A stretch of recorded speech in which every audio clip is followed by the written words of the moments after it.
tun lokacin da Shehu Usman Mujaddadi ya kafa daular Fulani da masana tarihi suke wa lakabi daular Usmaniyya.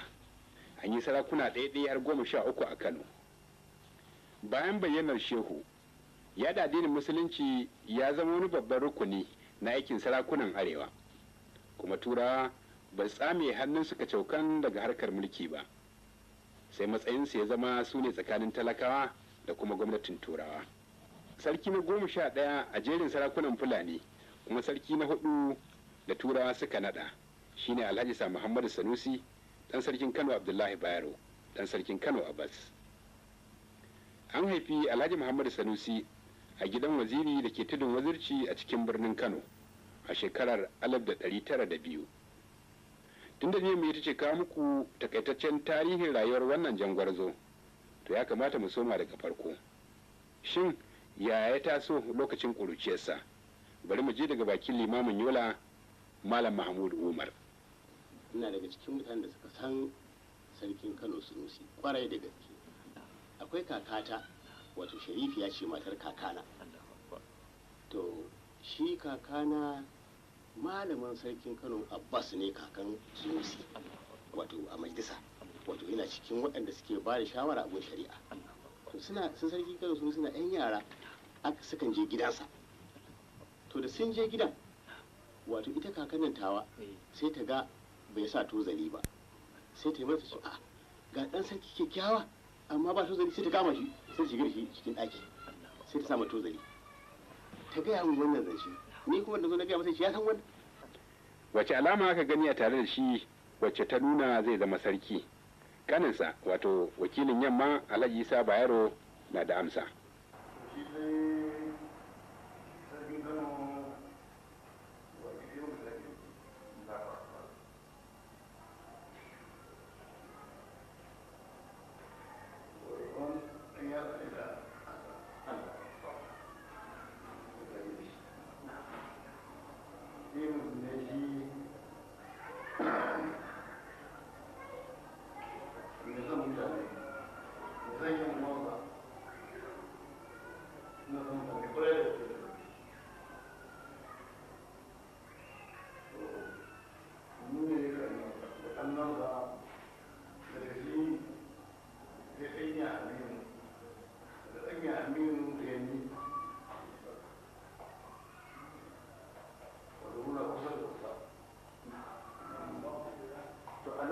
Da ake tare a halin kuruciya, an ga wasu alamu ne a tare da shi wanda ake tsammanin cewa lallai wannan gaba akwai wani babban al'amari da zai faru a gare shi. An ga irin wannan alamu?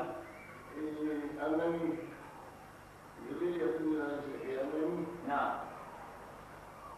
tun da yake ina sakin motsa ina haɗa karo saboda lalle mai haka lalle za ga wani abu. Ya zama malamin hakimi a Bichi a shekarar 1925, kuma a wannan lokaci mahaifinsa Abdullahi Bayero shi ke rike da sarautar hakimin Bichi. Ana iya ganinsa a nan yana karanta masa wasiƙa. Ya zama hakimi a shekarar 1926.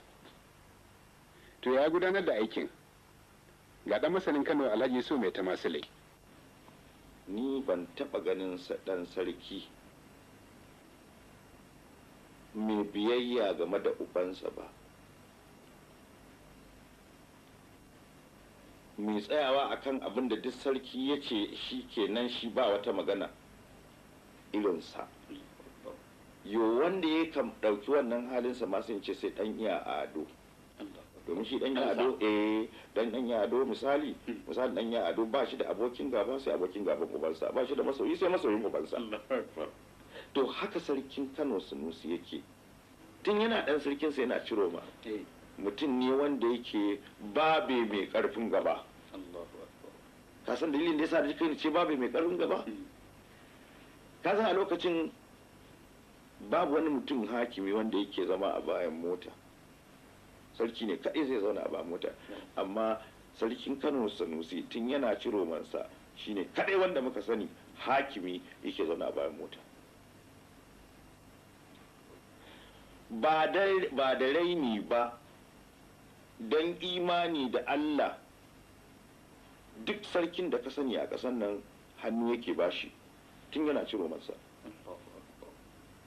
Sarkin musulmi ne kadai idan ya gan shi zai tattara alkyabbarsa ya risna ya gaishe shi. Amma su kan sarakuna sun yadda ciroma ya fi ƙarfin ɗan sarki. Sarki ne bai hau ba tukun. Saboda haka duk sarakunan nan yawancinsu miƙa masa hannu suke yi, ba sa yadda ya faɗi ya gaishe su. Shi ma ba faɗuwa saboda ya san girman da suka bashi da girman da Allah ya bashi.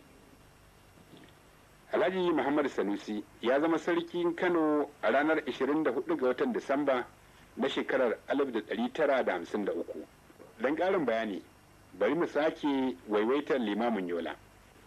Abin da za a faɗa a cikin sarautarsa shine abin mamaki wanda ba a taɓa yin irinsa a nan ƙasar ba. Radda mahaifinsa ya rasu dan Alhamis. To kashe gari ran Juma'a kan dashi sarkin Kano. Kaga saboda kaga cancantarsa ta tabbata. Cancantarsa ta tabbata. Ran Juma'a ran Alhamis mahaifinsa ya rasu, amma ran Alhamis mahaifinsa ya rasu ran Juma'a kan dashi. Saboda haka ya nuna cancantarsa. Hawansa gado abinda ya fara yi sai aka ce da shi duka majalisar shari'a, ni ina cikin malamin majalisa a lokacin sanda sai karo bayar da su ni malamin majalisa ne, wato na gaji mahaifina a lokacin. To wato sai aka ce ita majalisar nan ta mahaifinsa ta yi rauni, an samu abubuwa waɗanda suka sassaba. To abubuwan nan da suka sassaba shi yasa ya kamata a ajiye wannan majalisa, ya hau sarkin Kano da sabuwar majalisa ta shari'a. To ina daga cikin waɗanda aka ajiye a cikin wannan lokaci, da ni da Alhaji Nasiru wannan kabara, da Malam Dan Awu Mali wanda ya yi Kano, da Malam Abubakar, to ne malaman majalisa guda hudu wanda aka ajiye aka sake diwan sababbi. Shi a gurinsa da aka zo sai aka ce to ai ni ban daɗe da farawa ba, saboda haka cikin wani abu da ake da'awa ni ba na ciki. Aka ce ya kamata har shi ɗin ma a tsaye da su, to aka tsaye da duk baki ɗaya. To a nan gurin sai ce to ni zan ba shi wani aiki, to shi nake son faɗa wannan. A nan gurin zan ba shi wani aiki, shi kenan aka ajiye mu. To ba da daɗewa misalin yan kwanaki kaɗan sai aiko ma da kishiyo, madakin Kano shehu, shi ya gaya mun ya tanaji aiki wanda zai bani ko zan karɓa. Da shi da gaya maka da shi na karɓa. Wato wani aiki ne, aikin yakin jahilci wanda na addini wanda babu shi a nan, ba a taɓa yi ba. Illa yaki na lankwasa da ake cewa ana yin lankwasa ko yaki da na lankwasa, wato shi ake kadai, amma na addini ba a yi. To asalin kuwa abin da an kawo shi sarki mahaifinsa bayar ya kawo magana akan a sa na addini. Mu a gurin mu ba za a tara mutane ba a koya musu addini, in ji ba yau. Aka ce ai ba kuɗi wanda za a sa wannan za a biya waɗannan mutane, a dubi yawansu ba kuɗin da za a biya. Shi kenan a ƙare. To garin sarautar Sarki Sanusi sai aka ce to abin da ka hau sarkin Kano, amma abu mai nauyi a ƙasar Kano ya ƙi jahilci, bai yi tafiyar da ya kamata ba. Wato mutanen Kano suna da yawa, bai yi yadda ya kamata ba, yana baya. Sarkin Kano sun sai ya gaya musu, ya ce ai ku ne ba ku bari ai ba, dan sarki tuni ya gaya muku ya ce a sa aikin addini a ciki. To aka ce ba kuɗi, tun aka ce saboda haka abin da ya hana yaƙi jahilci ya ƙasa ta kenan. To yaya za a yi? Suka ce in aka bani dama ni zan yi, kuɗin kuma da ake nema zan iya samuwa. To kaga wannan kula da sha'anin addini na kwarai da gaske, kuɗin da ake nema zan iya bayarwa, zan iya samu su. Shi ne mun yadda. To shine aka zo aka gaya ma aka ce an bani wannan aiki. Aikin ba komai fa a ciki, ba rubuta komai ba. To saboda haka ni na tsari manhaja wacce za a yi aikin, na rubuta littafai wanda za a karanta a yi aikin. Wato duk ƙasar nan baki ɗaya, to da aka tabbatar da wannan an ce an bani wannan aiki. To saboda haka sai aka dace sarki zai zaga ƙasa, sai aka tafi da ni duk ƙasar Kano baki ɗaya aka zaga, ba garin da ba a je wani hakimi. To da ni aka je. To sarki zai ce da mutanen ƙasar baki ɗaya, mutane an taru, sarki na sabu ana kallon sarki. Sarki zai ce na fitar da sha'anin aikin addini, na gyara addini, zan kawo shi. Saboda haka ba za a jima ba zan turo wani malami wanda zai zo gaigaya muku aiki. Saboda haka ni ina jin duk abin da ake faɗa, kuma duk ina kallon kowane gari. To aka yi haka, saboda haka aka ce an tabbatar da wannan aiki an bani. Shikenan sai na rubuta wannan manhaja, aka zo aka ce to aka rubuta kowane hakimi cewa ga nan zan zo in wannan magana in kafa wannan aiki. Saboda haka babu garin hakimin da waje ba Kano. A tara mu mutane a ce ga malamin da sarki ce zai kawo to gashi abu to ku ji abin da zai faɗa. To abin da nake ce da su in shi ko duka ne limamai ne su ne suka taru a gurin a ce domin aikin na limamai ne, sarki ya ce limamai su taru, in liman ba shi da dama ya zo ya kawo ɗansa. To haka na tara malaman na zaɓi malamai ya zaɓa. To ina ce da su liman ba wani aiki ba ne sabo da aka kawo, a'a hanya ce ga ta doguwa ga gajeruwa, to abu gajeruwar shi ne. Saboda haka zan tattara abubuwa na farillar alwala, farillar sallah, tauhidi su za a yi duk ƙasar da aka kafa wannan abu. Faɗin ƙasar Kano ba la ilaha illallah Muhammadur Rasulullah, la ilaha illallah Muhammadur Rasulullah.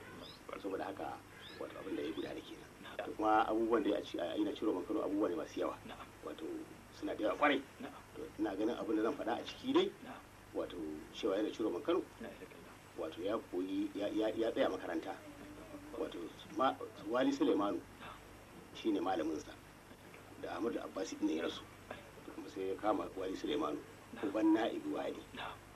Wannan malamin shine malami na wanda ya wali shine fara yin walin Kano, shine malami na gusa ne karatu. Saboda haka wato malamin kamar da yake nan wato muna nan yana nan a haka yana ta karatu ya ciro masa ko shi zo ya karatu ko shi. To kuma ya zama dai mutum mustaqilli wanda ya san fannoni tun ba fannin sufiya ba, ya san abubuwa da yawa na sufi, ya san abubuwa da yawa na sufi. Saboda haka shi malami ne wanda ya isa ya yi sarki ba da shi. To abin sha'awarsa dai wanda nake faɗa shine zan sake koma baya radda aka na sarki Kano ran nan ya sallar juma'a shine ya hudu ba kuma kamar abin mamaki wato nace ni da ne ji ba rike wasu bai ko murna ma amma bai kamar bai san kamar bai sarki Kano ba.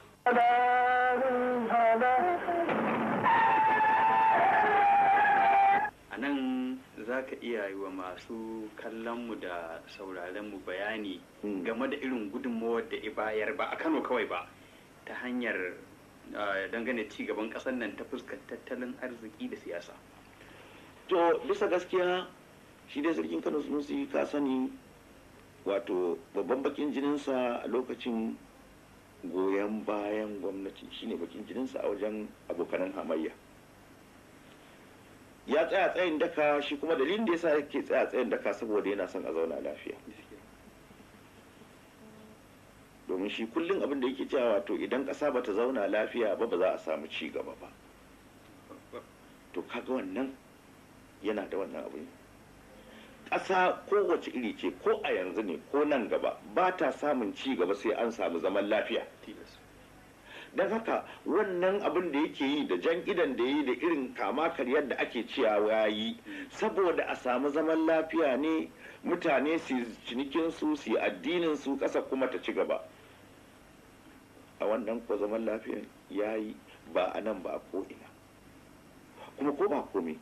Ai a wannan lokacin da Kano ta balle da duk arewa ta balle, saboda haka shi ya rike wa Sardauna cibiyar mulkinsa ta zauna lafiya, shi ma miƙe kafa sosai. To ya yi wannan don ya samu wa Kano alheri, domin tun da yake an ce ɗazu nake faɗa maka ce ko baka iya alheri ba kawai mai maka. Saboda haka abinda duk sarkin Kano yake nema a wajen gwamnati a lokacin sai a yi masa. Kuma a lokacin an yi masa Kano aka yi ba shi aka yi ba. Don haka ya nemi a yi wa Kano wani abu. To a lokacin har an yi wani plan za a yi Greater Kano. Wannan Greater Kano nan za a yi titi daban-daban a ware inda za a yi masana'o'i da sauransu da hatta dam din nan da sauransu duk suna daga cikin abin da za a yi. Ina zaton wannan ne plan din da aka yi. Allah ji kansa Audu Bako ya samu ya karkade ta aka tada ita, shine ya shimfiɗa raya Kano kamar wanda ba a taɓa samun wani gwamna wanda ya irin na Audu Bako ba. Wato a zamanin zamanin sarki Murabus da sarkin Kano Sanusi a shine aka yi plan, aka yi tsarin da za a yi Greater Kano. To daga baya da rashin jituwa ta zo har Allah Ubangiji kuma ya kawo ƙarshen mulkin sa, shine aka bar abin aka zo aka samu kuma canjin mulki daga baya, Allah da ikonsa muka samu mutumin kirki mai kwazo mai son kanan Audu Bako ya samo wannan ya karkade kurar ya zo aka yi shirya yau gashi nan abin da yake a Kano har yanzu albarka abin muke ci.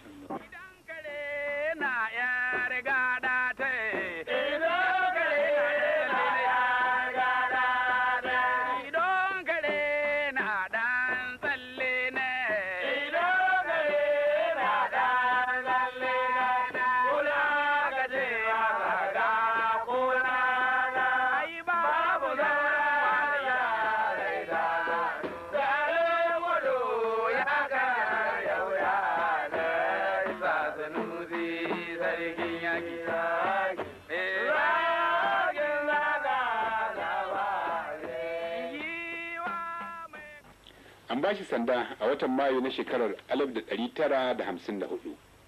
Zaki mai taho shi kusa shi na Ahmadu. Dan abudu gwanshi ka ci maharba na Ahmadu. Rane mai ka da guzami na Ahmadu.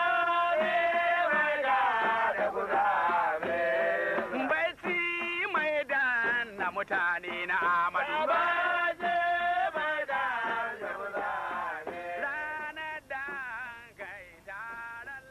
Shi ko magajin garin Kano Alhaji Muhammadu Inewada cewa yayi tsarkin halifa shi ke burge shi.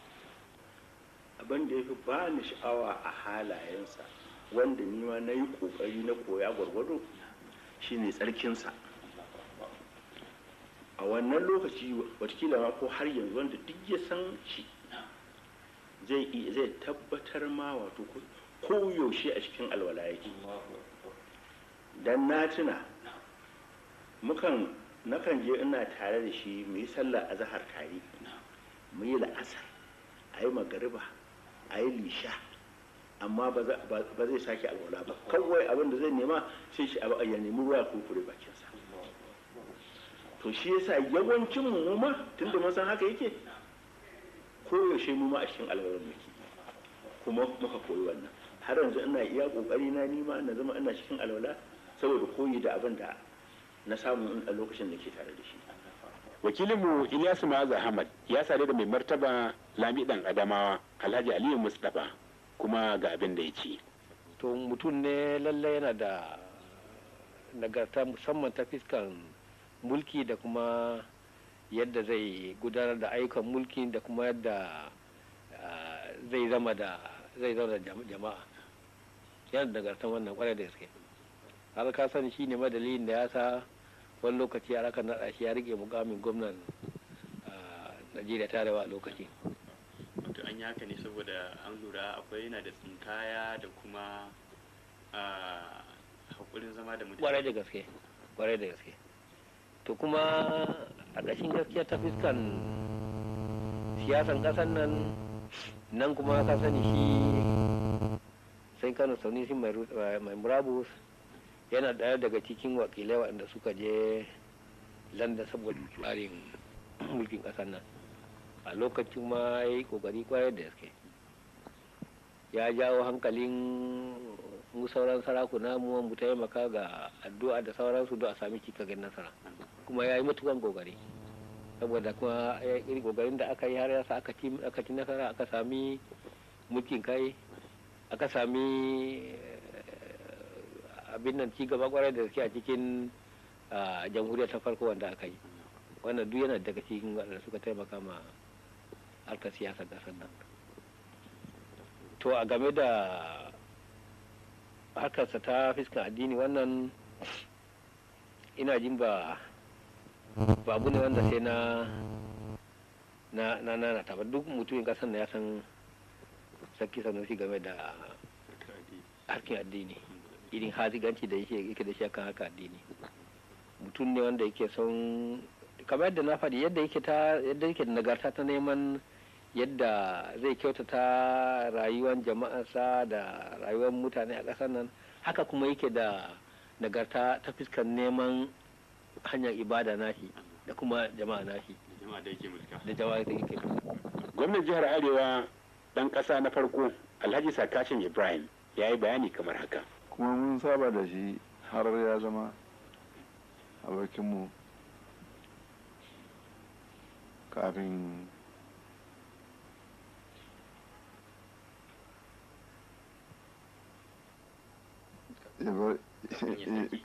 kafin ya yi sarki. Ta a halin shi babu abin ƙiyayya ko kaɗan, sai dai soyayya. Sarki yana son ka kai kuma sai ka so shi a tilas ne. Don haka wato abin da za mu ce lalle sarkin Kano Muhammad Sanusi babu abin cewa da shi, sai dai sarki ne mai son mutum da komai da komai. Idan mun sauka Kano, saka mun sauka gida kenan, ba za mu tunanin mai digiri ba ko gidanmu ba, sai dai abin da muka iske a Kano. Domin masauki mu kuma a Kano daban ne, ana ce da shi gidan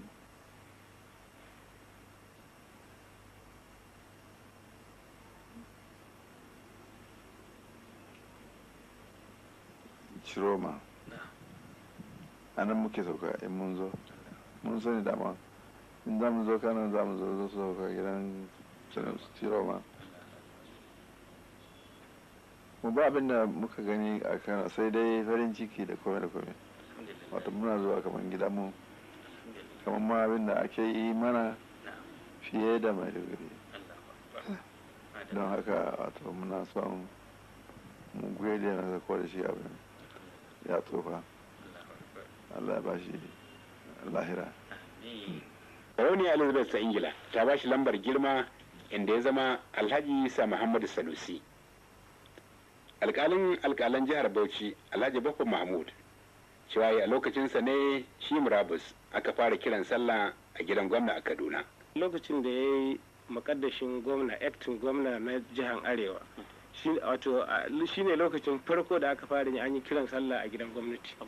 Aka yi kiran sallah, aka bude masallaci, ana kama salawati, wanda yake da can ba a taba sanin cewa ba a mana ko a saka zuci ba a jin cewa a gidan gwamna za a ji kiran sallah har mutane su taru su yi sallah ba. Na san tun kafin lokacin ya zama sarkin Kano yana cikin waɗanda suka yi ƙoƙarin tsaye da siyasa a cikin wannan ƙasa ta mu, wanda suka tsaya wajen hanyar kafa taimakawa yadda kafa jam'iyyun da suka kau da mulkin mallaka suka dawo da mulkin wannan ƙasa cikin hannun 'ya'yanta. Na tuna a cikin watan Disamba na 1949 an yi taron farko na jam'iyyar MPC, wacce ita ce jam'iyyar farko, jam'iyyar mutanen Arewa, wacce ita ce jam'iyyar farko da mutanen Arewa suka kafa saboda su haɗa kansu, su tare kansu daga abin da ya taso musu, kuma su kokarin karɓan yankinsu daga hannun mulkin Turawa. Lokacin da aka yi wannan taro an yi shi a Kano, kuma na halarta, ana ci waɗanda suka halarci taron.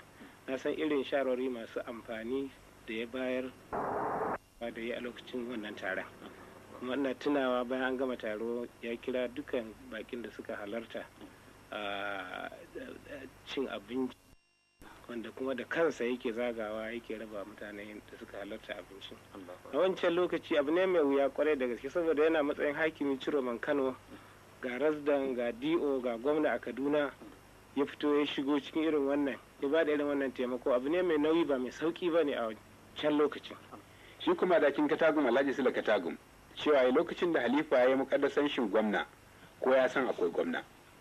Kuma in ka lura a don himmansa da kuma yadda ya rike Kano, da kuma yadda in ma sha'anin siyasa ne ko sha'anin komi ne ba, yadda ya yi dominatin abin, wato kan cewa ko kai wane ka san akwai sarki a lokacin.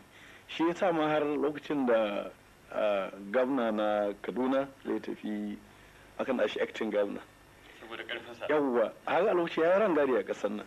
Kuma a cikin sarakuna ai ka san a bisa yadda tsarin yake kasan daga sarkin musulmi sai shehun borno sai sarkin gwandu sun a zo ga sarkin kano. To kuma ka san idan sha'anin ilimin zamani ne to sarkin gwandu suna na a lokacin kaza kaza bari da haka sa shi kuma ya abin da kyau ko kowa ya san akwai acting garna din ba irin ɗabi'arsa. To daga baya wannan abu na aka zo aka fara tafiya to sai aka fara ra'ayin sai wasu ka daura ra'ayin kan cewa ba fa yadda za a yi wani na ka sani ina son gaya maka lokacin da na zamo tun ban zama chairman public service commission ba akwai shi secretary of the premier ana ce masa Bruce Great Batch yanzu ya zama sa Bruce Great Batch to abokina ne personal friend na ko na zai ma kaduna a gidansa nake sauka to ban ce ya gaya min ba amma dai ina irin yadda ko na saba da mutane babban problem ne shine sai aka shi Sardauna ba so wani abu a Muhammadu Sanusi na so in gaya maka kuma Sardauna ya dauka lalle akwai dangantaka tsakani ko bai manta alheri yadda sarkin Kano Bayero da shi kuma kan shi Muhammadu Sanusi yadda ya rike Sardauna ba to amma sai aka problem din kan cewa kai Sardauna ka gane fa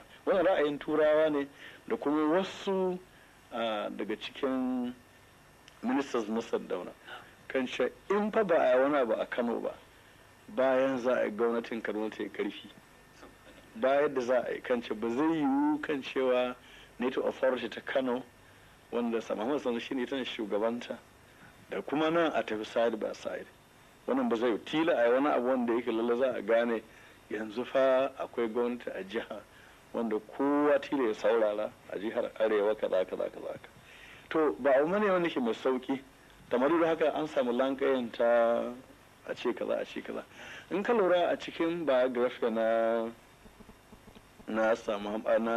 sakashin wanda wani professor ya rubuta kwanan ba lokacin da aka ce tila ya haka din da ya kira Muhammadu Sanusi aiwata shi sabili da ko karfin imaninsa ko kuma yana gani ma duk abin ko ma waho ai da ya tambaye shi ya ce masa to za ka yi ta cewa to kawai ai bai yi jayayya ba yace za ka sani shi zan sa hannu domin sabili da ina gaya maka shi ɗabi'a na nuna shi in ma komai zai yi ba a yi da wasa wato karfin imaninsa ya kai bai ɗauka ma wai Sardauna kuwa za su da shi ya ɗauka to Allah ya kana al'amari shi yasa ya ce to kawai kuma tabbara binciken mafat din ma dan an tambaye shi ba zai dan ya da halin da in kai musu kasafi shi ba zai ce wai kaza sai ka samu wata gila abubuwan an ta tambaya ne da an zai kyale haka.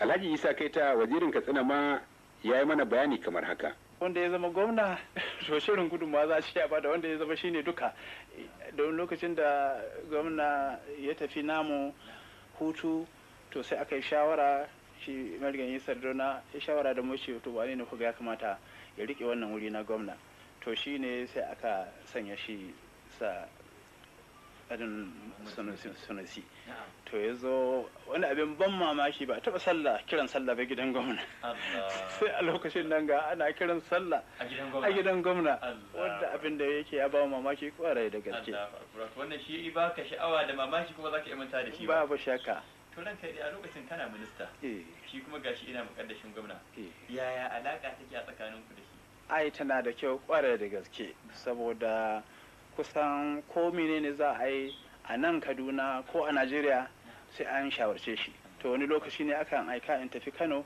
in je in samu Ado Sanusi shi dan iya wanda yake ambassador in je gidan shi in ce ga abin da Sardauna ke so premier kuma mu tai wurin shi wannan abu kuma sunan shi an gama don na tuna wani tafiya da muka kuma haji wato lokacin nan mariganyi ana kiran shi Bello Malabu shine ambassador to sai Samurabus mun je tare da shi wannan haji to sai ya ce shi sai ya tafi jifa to dan yan Kano shi Ado Sanusi sai ta wajen su da Katagun ya ce muna so mu dai sarki kada ya tafi wannan jifa saboda ga shi jikin shi da rauni mu kuma za mu yadda ba a ture shi sai ce ani ba ni iyawa ai sai ku tai wajen waziri in kuka je shi ya san yadda zai magana da sarki ni ba ni iyawa to sai na tai wurin shi na ce to Allah ba sarki nasara da ni da ambassador da kai na yi shawarar ba za mu ta jifa ba, duk za mu yi hadaya. Ya ce shi kenan an yi daidai. To irin waɗannan abubuwa har abada ba ni mantawa da su. Don na tuna wata tafiya da muka yi a Amerika tare da ni da Ibrahim Musu ga sha Alhaji Kanshi da Okere da Premier. Wato muka tai daga Ingila muka tai cikin jirgin ruwa kwana 4 har zuwa Amerika. To muka je Amerika fa inda aka tai tare aka tafi. Domin a lokacin da shi fa muka tai wani wuri inda ake shirin za a tafi wurin wata. Wato ƙasa hawa wajen 7 ne. Muka yi tafiya can ƙasa wato don ko za a bugo ban ko menene abin bayan da za a same shi. To shi ne tare da shi duk muka ga wannan abin al'ajabi. A lokacin nan muka ga ana shirin za a tai a je a ga wani wata. Abinda mun tsammani ba zai yi ba amma sai gashi Allah ya sa an yi. 1960. Shi kuwa Sheikh Abubakar Mahmud Gome cewa lokacin da Halifa ya zama sarki a shararai ban sake walawa a Kano ba. To sarkin Kano Muhammadu Sanusi Murabus, Allah ya ƙara tsawon ransa kuma Allah ya ƙara tsare imaninsa. Wato tun da na san shi da son addini, ko da yaushe wato haddai da la'asar karatu ake gidansa, malamai suna taruwa. Na taɓa halarta ba sau ɗaya ba sau biyu ba. Ina jin wato karatun da suke yi kuma ya taho ya zaune a yi da shi. Bayan haka nan kuma wato tun da ya sarauta wato shaitannu a gari ba su koma jin daɗi ba, domin ya hana haɗuwar maza da mata wato ko ina a cikin gari. Wannan babban abu ne bayan da mutane sun saki jiki suna yadda sun kaga dama ya hudu ya hana. Bayan haka nan kuma wato shi ne ya ɗauki sallah juma'a yana sallah tare da mutane a zamani shi na sarki. Wannan ya ƙara ma musulunci ƙarfi, ya sa mutane su ji daɗin halartar juma'a, kuma sauraren huɗuba daga sarki wato tana shiga zukatan mutane fiye da ko'ina. To bayan haka nan sai kuma abin da masu shan giya duk ya hana ko'ina a ɗora shan giya cikin gari. Ban sanar ma kawai ba wajen arna wannan ba, tunda ba musulmi ba ne wasu, kuma ni ban san abin da ke gudana can ba, amma dai cikin gari na san wato ko da warin giya an ka ji ga wani wanda an musulmi, to ya ba 'yan doka umarni su tsare shi har lokacin da safiya ta yi don a yi masa bulala. Wato ya tsaye da addini sosai gwargwadon iyawa, kuma duk abin da ya same shi to ya same shi ne saboda addini. Wato wannan shi ne itikadi na gare shi. Bayan haka nan kuma akwai wani abu shi ma wato ina tsammanin kyawun halin da ya gada duka na son addini ya gade shi ne daga Bayero, mahaifinsa. Domin wato Bayero wato kowane irin malami in ya tafi gare shi to zai girmama shi girma wadda babu iyaka. Wato kowa inda an ce wannan malami ne to ko magana ya yi masa, ko kuma abin nan na san hamma makaranta kamin mu ita irin wasan nan da ake yi ta 'yan makaranta, wato in ya tafi muna wasa ta game da addini kuka yake yi cikin mutane. Wannan ba zan manta ba, don haka wato kullum ina yin addu'a Allah ya ji kan Bayero, shi kuma Allah ya tsare shi. Kuma na yi bakin ciki kwarai da gaske, domin na san da shi da Sardauna masoyan juna ne. An yi lokacin da Sardauna baya zuwa hutu ko ina sai Kano, kuma inda duk za shi fita wani wuri bai tafiya sai da sarkin Kano. To amma domin a raunanar da mutanen arewa sai aka yi kokari aka bata tsakaninsu. Wannan har ya kai ga fitar sarkin Kano. Wannan magana har yanzu ina tunata ina jin ciwonta, kuma ina fatar Allah ya gafarta musu su duka. Allah gafarta masa dauna, shi kuma Allah ya tsare shi, Allah ya tabbatar da imaninsa, har mu mutu mu duka da imani gaba ɗaya.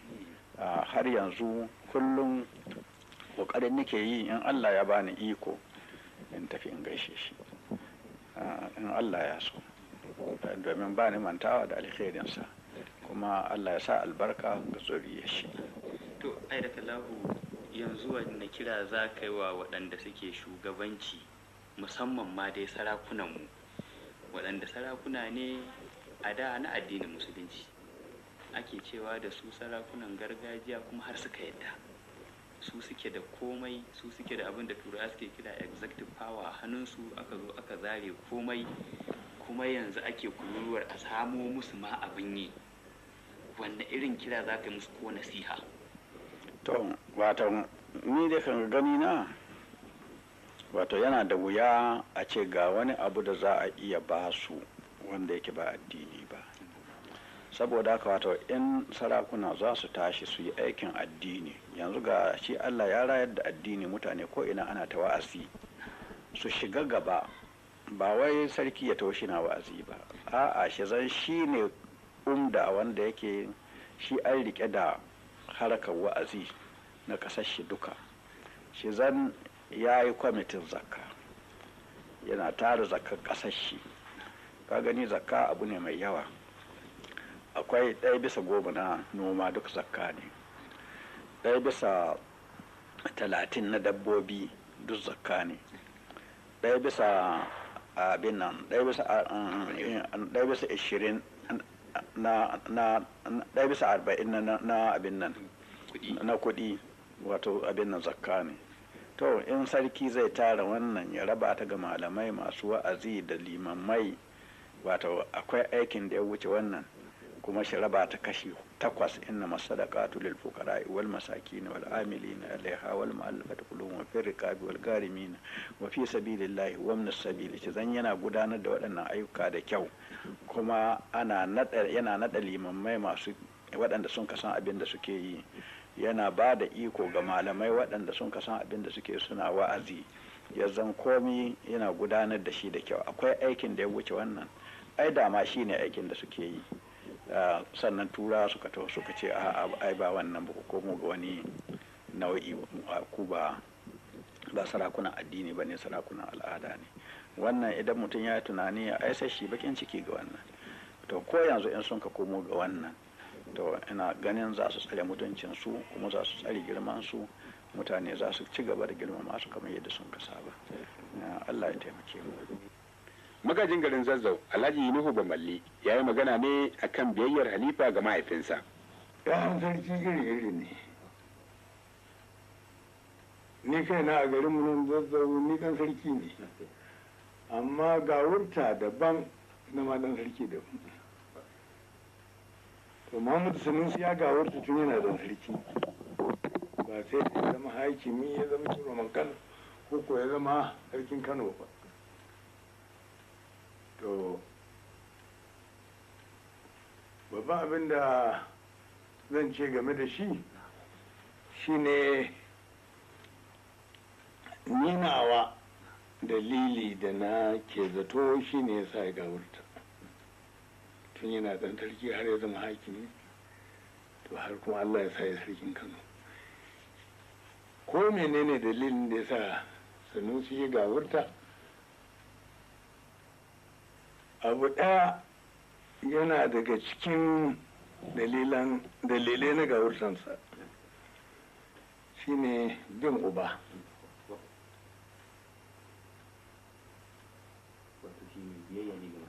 Mai biyayya ne ga mahaifinsa, kuma a yadda mu na waje muke hango abin, wato sarkin Kano bayar Allah ya gafarta mashi, in ya gita kara Sanusi ba a ƙetare ba, yana cikin ɗan ubansa kwarai da gaske a kowane lokaci, ko yana ɗaka, ko yana waje, ko yana gida, ko yana daji, yana cikin ɗan uban shi, abinda duk uban ya ce abinda zai kenan. Ni a zatona wannan shi ne babban dalilin da ya sa shiga wurta. mai martaba sarkin ilori alhaji zurkan leni sulgambari shi ma ya faɗa abin da ya sani game da halifa. ne na cikin su sabon minista na what portfolio a lokacin kamar shi ma yake mun sana tare ya taimake ni ne ma na taimake shi ta fuskar shawarwari kenan. ko ma lokacin da ana sa ne hayaniya da shi na yi a kan kokari na Allah ne bai yadda da magana da na kawo ba saboda ina son shi na gaskiya kuma yana gani alama shi ma yana zauna. mai martaba sarkin daura kuma alhaji muhammad bashar ga abin da ya ce. ni kuma Allah ya sa na zama minista a cikin shekara 1960 sai kuma muka sake haɗuwa da shi a majalisar gudanarwa. A nan kuma ya ci gaba da kawo shawarwari masu amfani kwarai da gaske game da duk abubuwan da za mu yi, sabbin dokoki ne ko waɗansu manufu ne za mu aza don gudanar da ayyuka. Za a daɗe sarkin Kano bai yi magana ba, ko sarkin musulmi ko sarkin Katsina Usman, amma da duk suka buɗe baki suka yi magana, babu shakka mu duka ministocin nan 10 wani abu za mu karu da abin da suka ce. A sha'anin siyasa sukan saurare mu kare su, a sha'anin ainihin gudanar da iko yadda ya kamata, musamman fuskar shari'a, su kuma mukan karu da su kwarai da gaske. Wannan har shi ya sa ma aka bashi ikon gudanar da sha'anin aikin haji, musamman ya zama shine minista mai kula da aikin haji. Kuma ka sani saboda lura shi da kwazon shi shine har aka sanya ya fara rike mukamin gwamna daga dai cikin mutane 'yan arewa a lokacin da Sanusi ya ta hutu. Babu shakka sa Muhammadu Sanusi mutum ne mai hikimar rike jama'a, mutum ne mai haƙuri wanda ya san ta kamata. Allah ya taimaki sarki, a cikin binciken da nake yi sai na ci karo da wani labari wadda yake nuna min cewa a zamanin da gwamnatin jihar Arewa ta yanke shawara saboda wasu dalilai na gyare-gyare cewar za a yi masa murabus domin ita gwamnati tana so ta yi 'yan gyare-gyare a NA ta wannan zamanin ta Kano. Wannan labari ya zo kunnan marigayi sarkin daura Alhaji Abdulrahman, Allah ya masa rahama. Amma shi sarkin daura a wannan zamani bai ji daɗin wannan labari ba, har ma ya yi wata magana wadda ta nuna rashin jin daɗin sai na gaskiyar wannan magana. Eto idan ma ne ba a ce sarkin daura Abdulrahman ba, duka sarakuna a lokacin da aka yi wannan in abu ya samu dan uwanka ba wanda zai ce ya ji daɗi.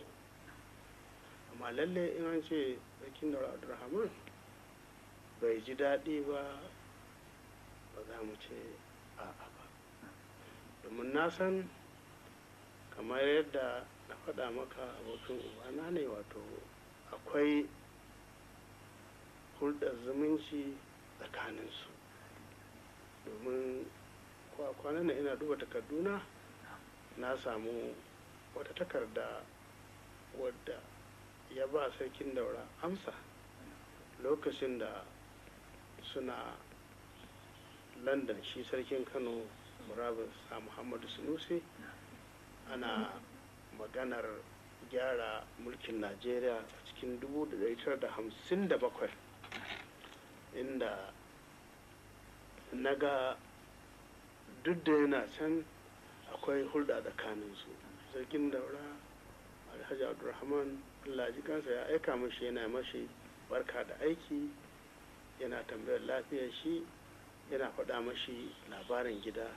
Ta san mutanen da abin da ya fi damun su shine labarin damana. Shi ne zan ci wannan takarda mai cewa daga sarkin Kano Alhaji Muhammadu Sanusi zuwa ga sarkin Daura Alhaji Abdulrahman, gaisuwa mai yawa da aminci da fatan alheri. Bayan haka na sadu da takarda ta ran 17 ga wata. Na yi murna da kyakkyawan fatan ka na alheri. Ina sanar da kai akwai alamun nasara kwarai da gaske a wajen shawararmu. Idan Allah ya so, fatan da kuke mana a game da wannan babban al'amari ba zai faɗi ƙasa ba.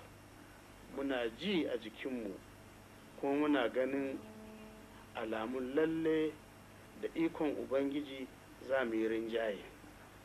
Allah kuwa ya ƙara taimakonmu, amin. Naka Alhaji Muhammadu Sanusi, sarkin Kano. Shi kuwa Sheikh Dahir Usman Bauchi cewa suna masu biyayya ga halifa. Wato shi halifa lokacin da Allah ya sa kwanan mulkinsa ya ƙare a Kano, aka mai da shi azare, shehu mai gidanmu gabaki ɗaya, Shehu Ibrahim Kaula, wato sahibinsa, ya aiko da takarda yake cewa a cikin takardar na mai da kai khalifa ta a Najeriya da dukkan sassanin Najeriya. Duk wanda yake ji magana ta ya ji maganarka, duk wanda yake bi na ya bi ka, duk wanda yake shehunsa ne kai shehunsa ne a Najeriya. To wannan shi ne zamowansa khalifar mu, shi sarkin Kano Murabus.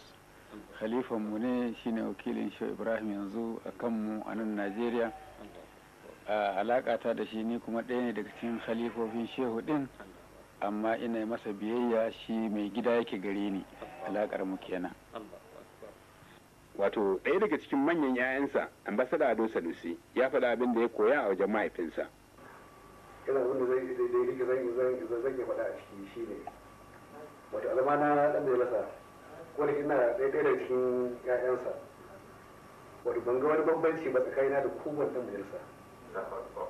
Yanda zai dauke ni ko wata nan ya da ko da daidai wa da ba mu rashi ko ga to wata wannan shine mu fa'u da shi na wato na riki wato inda aiki ne wanda da kwadi ne wato ba mu mace to kuma banda wannan wajen shari'a ta san da ke shari'a kenan na ɗaya da cikin yan majalisa to muka je fada wurin shari'a dama tun kafin a wannan ya riga dai cewar kar ne kula su samu ka baki cikin shari'a kar wani zo kai na ishe wa shari'a na bukatar wani taimako ko wani abin da ko wata shari'a ta wani ce shi dama kar ma fara wani wannan abu guda biyu su ne wanda ba zan mutar su wata kuma ba dan an yi hakan ba saboda ganin kusancin ku da shi a lokacin mutane za su iya biyo ba shakka kuma waɗansu waɗanda ba za a iya da su a ba Allahu akbar Allah ya saka masa da alkhairi.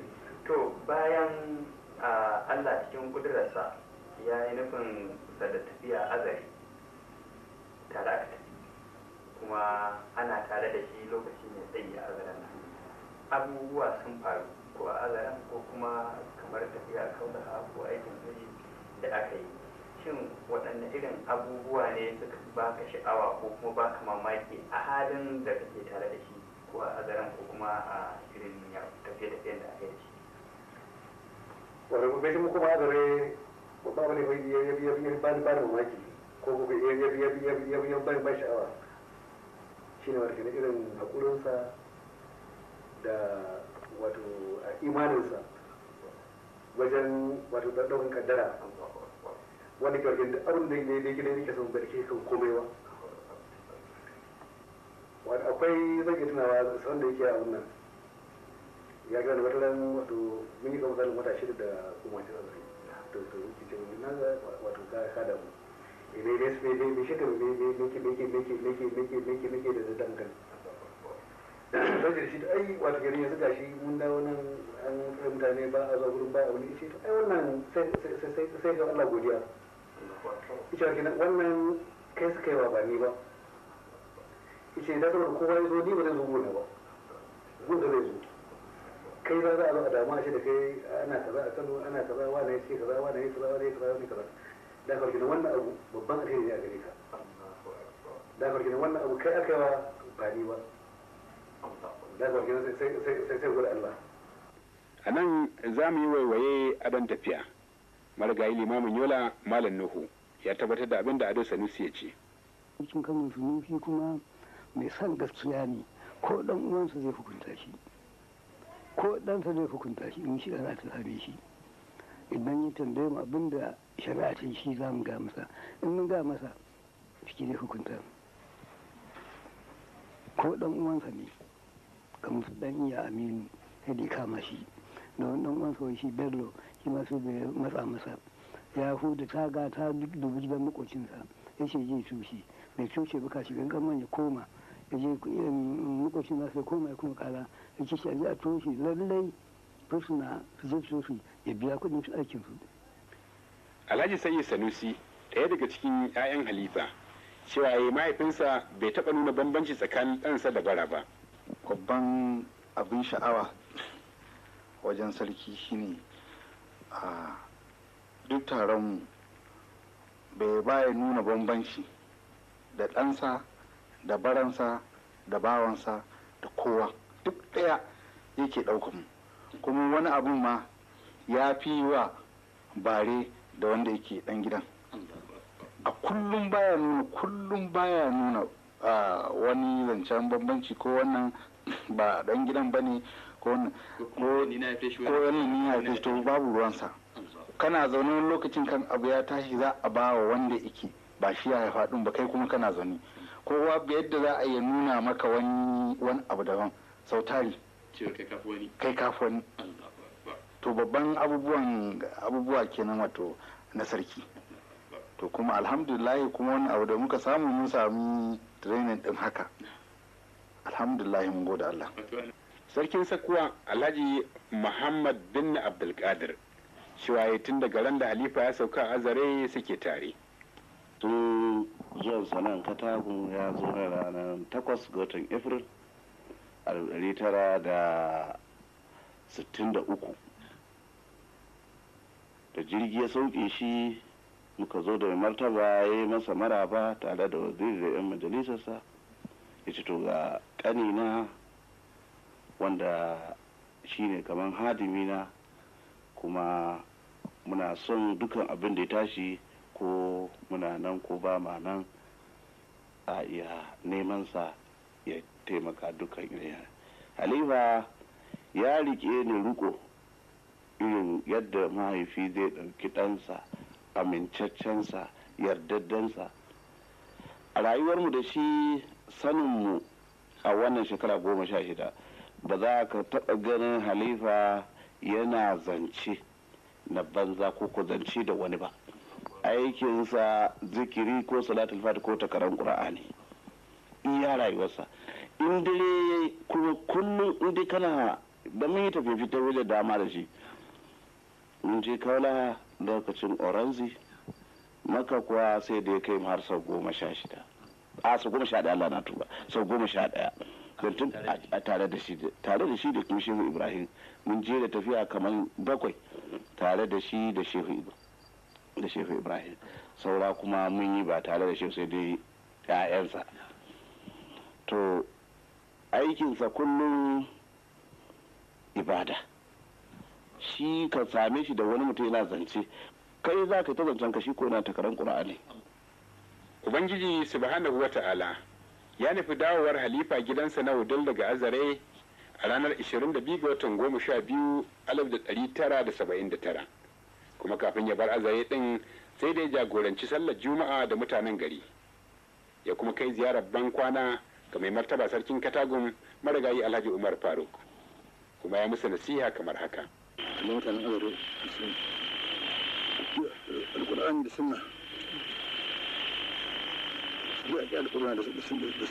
sunna a lokacin da ya iso garin Wudil gwamnan farko na farar fula a jihar Kano Alhaji Muhammad Abubakar Rimi tare da 'yan majalisarsa da kuma marigayi malami Kano da sauran jama'ar Kano suka tarbi halifa.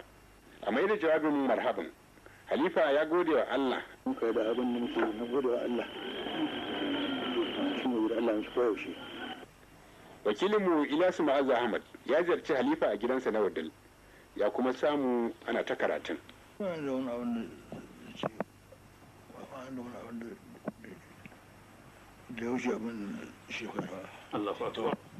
على ما كان عليه اليوم مدة 500 عام و35 سنة. Kamar yadda kuka riga kuka ji tun can da farko, halifa dai shekarunsa na haifuwa 80 ne har da toriyar 6, kuma 'ya'yan da ya haifa su ne 61 babu, daga cikinsu kuma an haifi 32 ne a zamansa na azare. Allah ya ƙara ja da kwanansa ya kuma ƙara masa lafiya, amin. A ƙarshe, hukumar NTA Kano na miƙa godiya ga duk jama'a da suka yi mana bayani da kuma Alhaji Uba Ibrahim Ringin wanda ya taimaka da aljifinsa. Mun gode, wassalamu alaikum.